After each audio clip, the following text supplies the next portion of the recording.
Brooklyn Style. That's who they know you as.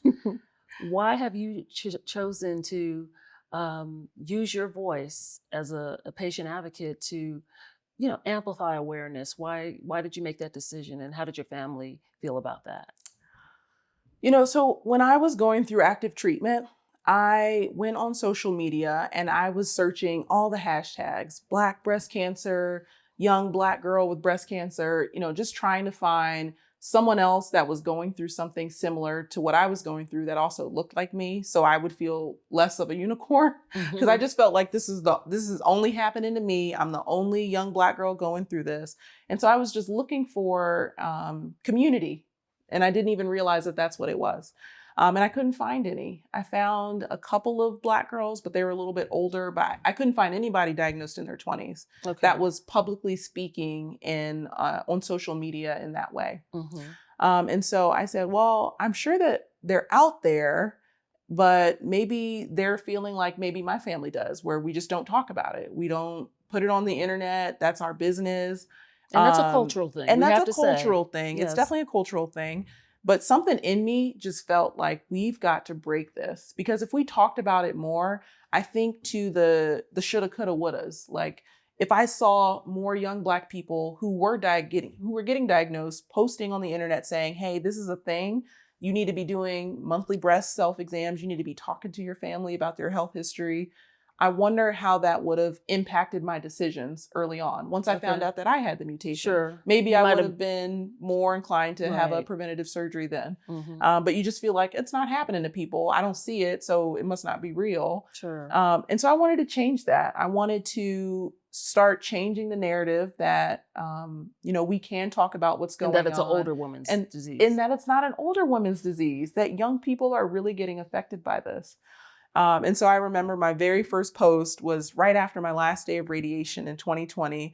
And it was just a post that it had the sounds of the little beep, beep, beep, beep, beep, like a phone going off. And the caption said, when you first tell people on the internet that you have breast cancer. And so it was just like this funny little meme. And I was like, how do I tell people I have cancer? I didn't want it to be like a sad, woe is me post, but I wanted to, I don't want to say make light of it, but I wanted to talk about it in a way that felt relatable. But also wasn't, kind of just doom and gloom. And so after that, the phone just lit up. Everybody started calling me, texting me. And then also people on the internet the people that I was looking for when I was going through treatment, they were coming to me. They were showing up in my DMs. They were saying, oh my gosh, I'm going through this. And I mean, like, not even just locally, it was people from across the country, people from other countries, other continents. There was a woman in the first week, she found me, and she was a Black woman in South Africa. And reached out and said, I thought that this was just me. She was mid-20s. And so I said, that just gave me more ammo to say, we really have to be talking about this. And I understand everybody doesn't want to talk about it on the internet, and that's okay. And I didn't even realize that was the first step of me becoming an advocate. And I never saw it that way until I had a friend tell me, she said, you talking about your diagnosis, that's advocacy. You're raising awareness that, hey, breast cancer is happening in young adults. It's happening in young Black women. And we need to talk about this. We need to change, how we are approaching this. And I said, wow, I'm an advocate. I need to start this is bringing purpose back to my pain. And then so I really found talking about it to not only be helpful to other people, but it was very therapeutic for me just to be able to finally let it out, because it's almost like this secret thing. Nobody else in the world knew I had breast cancer, but I knew I have to put my wig on when I go out because nobody can see my bald head because I haven't told anybody yet. So it also helped me to... It was very freeing. Yeah, it was very freeing. I didn't feel like I had to hide this thing that is such a big part of my life at this point. And I like what you said about purpose to your pain.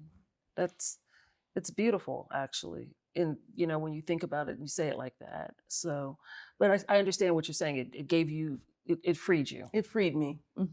Wow. And I think about all the steps that led me to where I was at the time. Like my aunt passing, my twin sister getting genetic testing, her pushing me to do it, me finding out I had it, then getting diagnosed, especially at an early stage.